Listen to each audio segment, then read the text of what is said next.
fokusin dulu nih, kalau tema hari ini tuh tentang bagaimana sih aku bisa akhirnya dapat beasiswa LPDP gitu ya. Setelah 3 kali aku nyoba, gagal terus dapat gitu.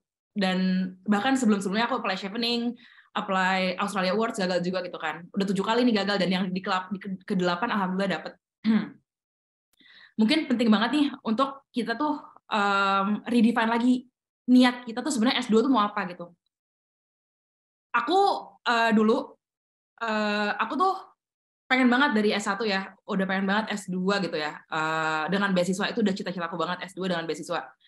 Tapi niat aku tuh salah dulu. Kayak aku tuh mikirnya gila, aku pengen banget S2, pengen banget S2, pengen banget S2, tapi mungkin at that moment in my first few years niatnya tuh masih pengen pengen jalan-jalannya, pengen tinggal di luar negerinya, pengen dapetin another trophy in my life gitu. Which is fine, sebenarnya itu kan hal yang positif juga kan. Pengen jalan-jalan itu kan untuk explore diri kan, untuk mengembangkan skill kita gitu. Nggak masalah gitu. Pengen explore dunia itu nggak masalah banget gitu. Tapi itu tuh menurut aku harusnya jangan dijadikan niat utama, tapi niat secondary gitu, niat yang kedua gitu. Nah, itu yang pertama ya. Jadi redefining dulu niat awal kita. Sebenarnya S2 itu mau apa gitu. Dan yang kedua sebenarnya aku pengen emphasize di sini. Sebenarnya aku tuh dulu waktu in my first years, aku ngerasa kayak S2 tuh segalanya, kayak untuk menjadi sukses harus S2. Padahal sebenarnya nggak kayak gitu. Kalau misalkan aku boleh summary ini ya, aku selalu cerita ke teman-temanku gini. S2 tuh cuma kendaraan untuk kita dapetin tujuan kita. Dan untuk dapetin tujuan untuk kita, dan S2 itu bukan tujuan. Jadi kalau misalkan kita mau sesuatu gitu ya, misalkan aku pengen jadi marketing expert, let's say gitu ya. Ini that's my vision. Misalkan aku pengen my vision adalah aku pengen mengembangkan UMKM dengan marketing gitu ya. Itu my vision gitu. Tapi sebenarnya untuk ke sana kendaraannya tuh banyak banget. Ada dengan S2, ada dengan bekerja, ada dengan volunteering, ada dengan mentoring orang-orang gitu ya. Ada dengan buat bisnis, misalkan bisnis marketing consultant gitu. Ada banyak banget caranya untuk mencapai visi itu gitu. Tapi sekarang kendaraan yang kita pilih itu mau apa? Mau S2 kah? Mau bekerja kah? Mau volunteering kah? Atau mau ngapain gitu? Ada banyak banget kendaraannya, dan untuk mencapai ke sana nggak mesti dengan S2 gitu. Itu yang aku baru sadari di tahun keempat, sehingga aku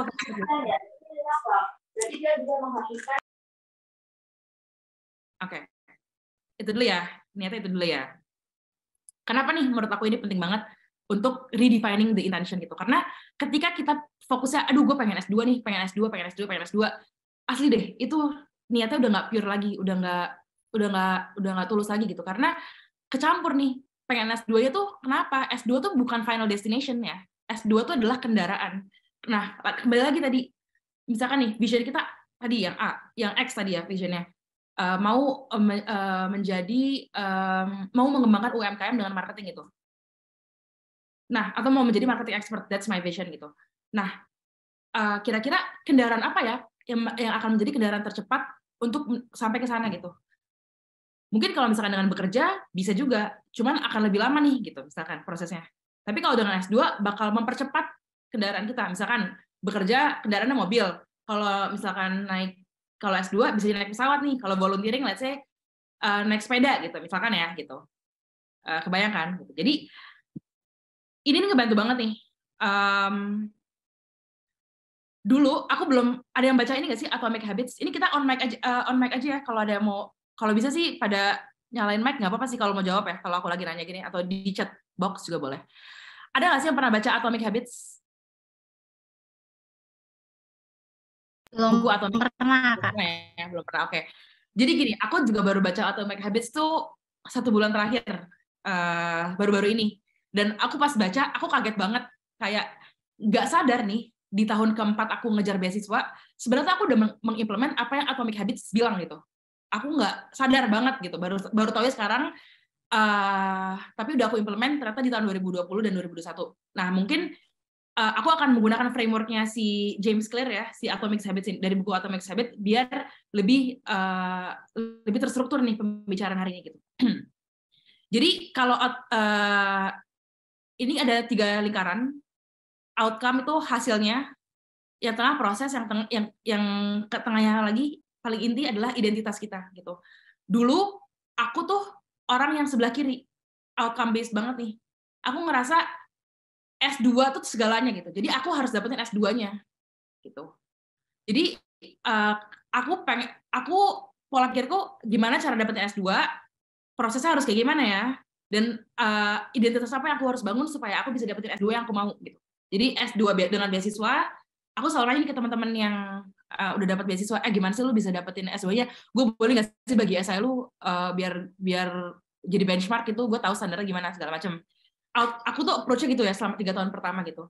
Tapi di tahun keempat, tahun terakhir aku ganti approach-nya ke yang kanan, ke identity based gitu. Nah, aku jelasin dulu ya. Jadi waktu dulu aku tuh bener-bener yang dari luar dulu nih, dapetin S2 gimana ya? Terus prosesnya gimana nih? Aku pengen outcome-nya, aku pengen dapetin beasiswa LPDP atau beasiswa yang lain dan dapetin acceptance letter dari universitas yang aku mau. Itu outcome yang aku mau. Terus aku akhirnya benchmark ke teman-teman yang lain yang udah dapat beasiswa, gimana ya proses mereka sampai mereka bisa dapat ini. Aku liatin essay mereka segala macam. Terus aku kayak, oh gini ya ternyata yang dimau sama penyedia beasiswa. Jadi aku benar-benar mengadjust identitasku dengan bagaimana orang-orang yang udah dapat beasiswa itu lakukan gitu. Jadi itu outcome based banget gitu. Nah ternyata approach gitu tuh salah banget. Kenapa? Karena jadinya tuh aku nggak punya identitasku sendiri gitu. Aku hanya ngikutin orang lain.